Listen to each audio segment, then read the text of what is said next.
सुधा हार्दिक अभिनंदन करती हूँ आप सभी का आपके अपने YouTube चैनल गुरु सप्तऋषि ज्योतिष शिक्षण संस्थान की ओर से। दोस्तों, आज के वीडियो में हम बात करने वाले हैं आत्मा के, हमारे बॉस के, हमारे पिता के, हमारी हड्डियों के, हमारी ऊर्जा के, हमारे आत्मविश्वास के कारक के।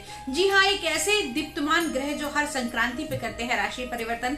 समझ गए ना? जी हाँ, आज मैं बात करने वाली हूँ सूर्य के राशि परिवर्तन के बारे में। सूर्य धनु राशि में जब प्रवेश करते हैं तो धनु से मकर राशि तक पहुंचने के बीच में लगता है मल का महीना। जी हाँ, इस महीने में कहा जाता है कि कोई भी शुभ कार्य नहीं किया जाता। तो 16 तारीख से लेकर 14 जनवरी 2024 तक कोई भी शुभ कार्य नहीं किया जाएगा।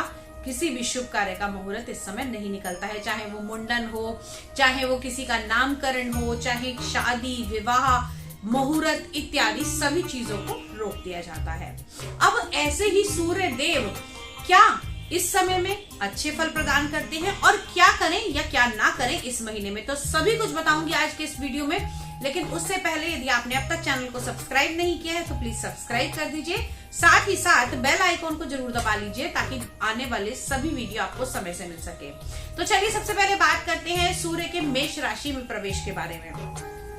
सूर्य देव अगर देखा जाए तो मेष लगन वाले जातकों के पंचम भाव के स्वामी होते हैं और अब इनका गोचर होने वाला है आपकी कुंडली के नवम भाव में। पंचम का स्वामी नवम में पहुंचेगा तो यहाँ पर अगर हम देखें तो आपके जो रुके हुए काम हैं वो बनेंगे।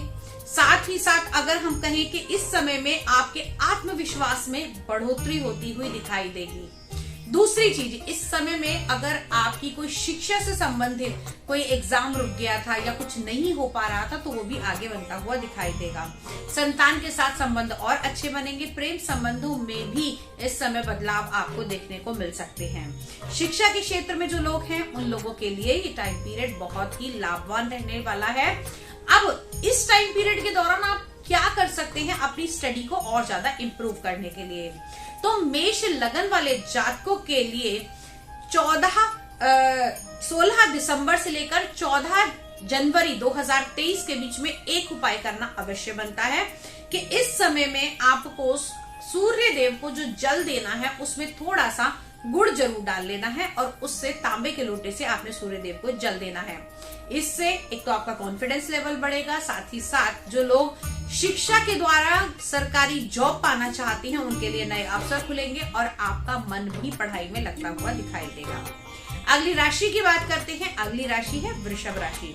वृषभ राशि की अगर हम बात करें तो आपके 8th हाउस में सूर्य का ये गोचर होने वाला है। अगर देखें तो आपके बॉस के, आपके पिता के साथ थोड़ी सी आपकी अनबन इस समय में हो सकती है। हाई ब्लड प्रेशर, हार्ट की प्रॉब्लम्स जिनको है उनको अपना बहुत ज्यादा ध्यान रखना है। जो प्रॉपर्टी से जुड़ा हुआ काम करते हैं उन लोगों को कोई भी बड़ी डील इस टाइम पीरियड के दौरान नहीं करनी चाहिए, क्योंकि आपके चतुर्थ भाव के, आपके जनता के भाव के, आपके सोशल सर्कल के भाव के, आपके मकान, वाहन इत्यादि के सुख के भाव के स्वामी सूर्य देव अष्टम भाव में, मृत्यु भाव में जा रहे हैं। तो यहाँ पर थोड़ा सा आपको चीजों से परहेज करना चाहिए। इस टाइम पीरियड के दौरान थोड़ा सा इन चीजों को रोक देना चाहिए। राजनीति में जो व्यक्ति जुड़े हुए हैं उन लोगों को जनता से जुड़ाव और ज्यादा बेटर करना होगा। जनता की बात को सुनना होगा। उनके किसी भी प्रकार की बात का या किसी भी मैटर को लापरवाही नहीं बरतनी होगी, अन्यथा नुकसान उठाना पड़ सकता है। अब आप इस टाइम पीरियड में क्या कर सकते हैं, क्योंकि आपके सूर्यदेव चतुर्थ भाव के, सुख भाव के स्वामी हैं और अष्टम भाव यानी कि मृत्यु भाव में गोचर कर रहे हैं। तो कहीं ना कहीं आप लोगों को और ज्यादा एनर्जी चाहिए। तो इस टाइम पीरियड के दौरान आप लोगों को ऊनी वस्त्र, जी हाँ ऊनी वस्त्र जरूरतमंद लोगों को अवश्य देने चाहिए। अगली बात करते हैं हम लोग मिथुन राशि की। तो मिथुन लगन की अगर हम बात करें तो मिथुन लगन वाले जातकों के ये जो परिवर्तन रहेगा ये होगा 7th हाउस में। 7th हाउस आपकी पार्टनरशिप का है, आपके जीवन साथी का है, आपके गुप्तांगों का है, आपके डेली इनकम का है। ये सारी चीजें हम 7th हाउस से देखते हैं। जब यहाँ पर सूर्य देव आएंगे तो कहीं ना कहीं थोड़ा सा जीवन साथी को थोड़ा इगोस्टिक बनाएंगे। लेकिन वहीं अगर हम बात करें तो यहाँ पर जीवन साथी के साथ में यात्राएं भी आपकी हो सकती हैं। इस समय में आप लोगों को बाहर घूमने के अवसर मिल सकते हैं। जीवन साथी के साथ आप बाहर जा सकते हैं। साथ ही साथ पार्टनरशिप के लिए भी ये टाइम पीरियड आपके लिए एप्रोप्रिएट रहने वाला है। अब इस टाइम पीरियड में आप क्या कर सकते हैं? इस टाइम पीरियड में अपनी डेली इनकम को बढ़ाने के लिए आप लोगों को सूर्य देव को लाल रंग के वस्त्र जरूर किसी भी मंदिर में जाकर, या जिस मंदिर में आपको सूर्य भगवान की प्रतिमा दिखती है, जहां 9 ग्रहों की मूर्ति लगी होती है, वहां सूर्य देव की भी मूर्ति लगी होती है, वहां पर जाकर उन्हें लाल वस्त्र जरूर अर्पण करने चाहिए। अगली बात करते हैं हम अगली राशि की, यानी कि कर्क राशि की। कर्क राशि में अगर देखा जाए तो आप लोगों के इस समय में जो ये परिवर्तन होगा वो होगा आपके छठे भाव के अंदर। आपके दूसरे भाव के स्वामी छठे भाव के अंदर जाना, आपके गले से जुड़े हुए रोग इस समय दोबारा उभर सकते हैं। साथ ही साथ कॉन्फिडेंस लेवल में थोड़ी सी कमी आप लोगों को आ सकती है। लेकिन ये भी ध्यान रखिएगा दोस्तों कि इस टाइम पीरियड के दौरान आपके परिवार में मनमुटाव और खास तौर से आपके पिता के साथ किसी भी प्रकार की शत्रुता या फिर मैं कहूं किसी भी प्रकार की अनबन से आपको बचना चाहिए। जैसे आपके फादर कहें या जैसे आपके परिवार के बड़े लोग कहें, आपको उनकी बात को मान लेना चाहिए। इस समय में आप लोगों को धन की हानि का भी सामना उठाना पड़ सकता है। हो सकता है इस समय आपके अनचाहे अनएक्सपेक्टेड एक्सपेंसेस जो है वो उभर कर आए। इन सब से बचने के लिए माह में कम से कम एक बार आप लोगों को कुछ डोनेशन करना चाहिए। ये डोनेशन किस चीज का हो सकता है? गेहूं का या गेहूं के आटे का, या फिर किसी भी ऊनी कपड़े का दान आप लोग कर सकते हैं। तांबे का या किसी ऐसी चीज का दान इसलिए नहीं बता रही हूँ क्योंकि ये थोड़ा सा एक्सपेंसिव भी हो जाता है और इस समय में सर्दियों का सीजन है तो लोगों के लिए ये चीजें ज्यादा मायने रखेंगी और सूर्य देव की कृपा भी आपको बनती हुई दिखाई देती है। अगली राशि की बात करते हैं। अगली राशि है सिंह राशि। आपके तो लगन के ही स्वामी हैं सूर्य देव। सिंह राशि के स्वामी का पंचम भाव में आना, कहीं ना कहीं लगन के स्वामी का पंचम भाव में आना अपने आप में बहुत ही शुभ संयोग है। शिक्षा के क्षेत्र में उन्नति मिलेगी, संतान के साथ रिलेशन अच्छे होंगे। जो लोग संतान की इच्छा कर रहे हैं उनकी ये इच्छा आगे पूर्ति हो सकती है, इसके लिए अग्रसर हो सकते हैं। विवाह इत्यादि के संबंधों के बारे में अगर किसी को प्रपोजल देना है, हालांकि शुभ काम नहीं किए जाते, लेकिन हाँ इस समय आपको सामने वाले का जो रिजल्ट है वो पॉजिटिव आपको देखने को मिल सकता है। साथ ही साथ जो बच्चे जॉब के लिए अप्लाई करना चाहते थे उनके लिए नए अवसर आते हुए दिखाई देंगे। जॉब और इंडस्ट्री एरिया से जुड़े हुए लोगों के लिए, इंडस्ट्री से जुड़े हुए लोगों के लिए ये महीना अच्छा साबित होगा। अब अगली राशि की बात करते हैं हम लोग कन्या लगन की। कन्या लगन की अगर मैं बात करूं तो दोस्तों कन्या लगन में आपके 12वें भाव के स्वामी हैं। जी हाँ, आपके एक्सपेंस के, आपके विदेश भाव के स्वामी का आपकी कुंडली के चतुर्थ भाव के अंदर आना, कहीं ना कहीं ये जो परिवर्तन रहेगा ये आपके लिए लाभदायक कैसे रहेगा? इस समय में आप लोगों को मल्टीनेशनल कंपनीज के साथ में जुड़कर काम करने का मौका मिल सकता है, लेकिन वहीं यहाँ पर अनचाही यात्राएं और साथ ही साथ इस समय में आप लोगों की हेल्थ से जुड़ी हुई समस्याएं छोटी मोटी आपको सामना करना पड़ सकता है। जिन लोगों को किसी भी प्रकार की लेफ्ट आई की प्रॉब्लम है तो उन लोगों को इस समय में नजरअंदाज बिल्कुल नहीं करना चाहिए। अगली बात करते हैं हम अगली राशि यानी कि चलिए नोट कर लीजिए एक सरल सा उपाय कन्या लगन वाले। कन्या लगन वाले जातक अगर अपना सूर्य मजबूत करना चाहते हैं तो रात को सोते समय अपने सिरहाने एक तांबे का बर्तन रखिए, उसके अंदर लाल मिर्च के 5 बीज डालिए और पूरी रात उसे अपने सिरहाने रखा रहने दीजिए। सुबह उस जल को घर के बाहर फेंक दीजिए। निश्चित तौर पर आपको मानसिक पीड़ाओं से और आपको हेल्थ से जो है वो रिलीफ मिलता हुआ दिखाई देगा। अगली राशि की बात करें हम कन्या लगन के बाद में बात करते हैं हम लोग तुला लगन की।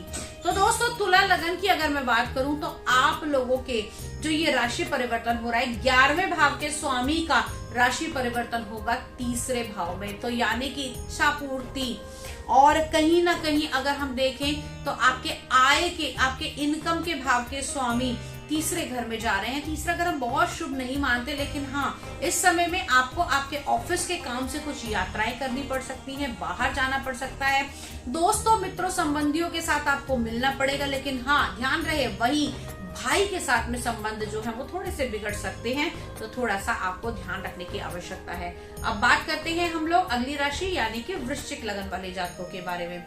वृश्चिक लगन की अगर हम बात करें तो आपके कर्म के स्वामी है सूर्य देव और विराजित होंगे आपके दूसरे भाव में, आपके धन के भाव में। तो यहाँ पर आपके लिए ये बहुत ही लाभकारी सिद्ध होगा। आप लोगों को इस समय में कुछ बड़े इन्वेस्टमेंट करने का मौका मिलेगा। साथ ही साथ इस समय में आप कुछ ऐसी संपत्ति का भी निर्माण कर सकते हैं अपने कार्य के द्वारा, जो आपके लिए भविष्य में काम आती हुई दिखाई देगी। साथ ही साथ जो लोग जॉब प्रोफाइल में है, सरकारी नौकरी में है, या फिर मैं कहूँ किसी ऐसी संस्था के साथ जुड़कर काम करते हैं जो सरकार के साथ डायरेक्ट जुड़ी हुई है, उन लोगों के लिए ये टाइम पीरियड अच्छा रहेगा। लेकिन ध्यान रहे कि किसी भी पेपर पर साइन करते समय या किसी भी प्रकार का कोई वचन देते समय अपने शब्दों को और अपनी वाणी को जरूर जांच लीजिएगा। आप लोगों के लिए उपाय रहने वाला है कि आप सूर्य के कम से कम 5 नामों को अवश्य दिन में 108 बार बोलिए।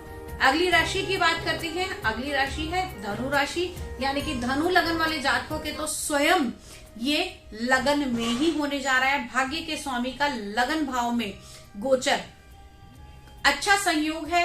इस समय में आप धार्मिक कार्यों से जुड़ेंगे। इस समय में आप लोगों धर्म की ओर अग्रसर होते जाएंगे। लेकिन हाँ, थोड़ी सी ईगो और गुस्सा आपका बढ़ता हुआ दिखाई देगा। लेकिन ध्यान रहे, इस टाइम पीरियड के दौरान आपको अपने गुरुजनों की सेवा अवश्य करनी है। इससे निश्चित तौर पर आपको अच्छे रिजल्ट मिलेंगे। अगर आप अपने गुरु की सेवा नहीं करना चाहते तो अपने जो भी आपके ईष्ट हैं या आपके घर में माता पिता हैं, आप उनकी सेवा करें तो आपको रिजल्ट अच्छे मिलेंगे। कॉन्फिडेंस लेवल और ज्यादा बढ़ेगा, आत्मविश्वास पूर्ति होगी। साथ ही साथ अगर हम देखें तो इस टाइम पीरियड के दौरान आपके जीवन साथी के साथ संबंध जो है वो थोड़े से चरमरा सकते हैं, क्योंकि यहाँ पर अगर हम देखें तो सीधा दृष्टि आपके सप्तम भाव पर है। तो आपके गुस्से को, आपके आक्रोश को आपके जीवन साथी को थोड़ा सा सहना पड़ सकता है, क्योंकि सूर्य के ताप को तो उनकी पत्नी भी नहीं संभाल पाई थी, तो हम और आप क्या हैं। अगली राशि की बात करते हैं हम मकर लगन वाले जातकों के बारे में। तो मकर लगन की अगर हम बात करें तो 12वें भाव में सूर्य का ये गोचर होने जा रहा है, और सूर्य जो है आपके अष्टम के स्वामी है। यहाँ पर विपरीत राजयोग बनेगा।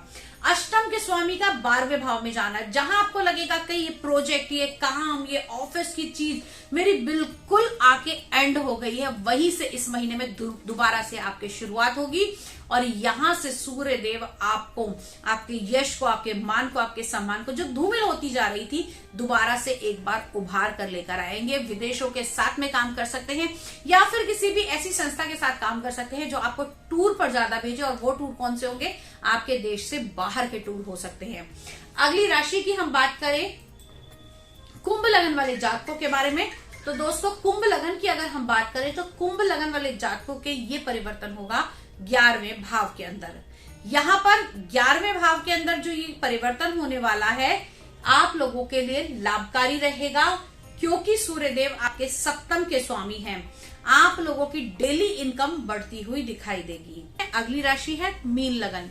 जी हाँ, मीन लगन की अगर हम बात करें तो मीन लगन वाले जातकों के ये राशि परिवर्तन होगा कर्म के भाव में।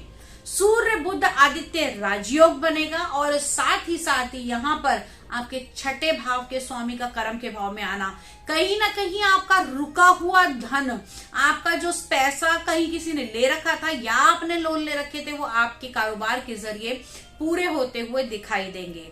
अब लास्ट में जल्दी से नोट कर लीजिए एक ऐसा उपाय जो कोई भी कर सकता है इस पूरे माह में।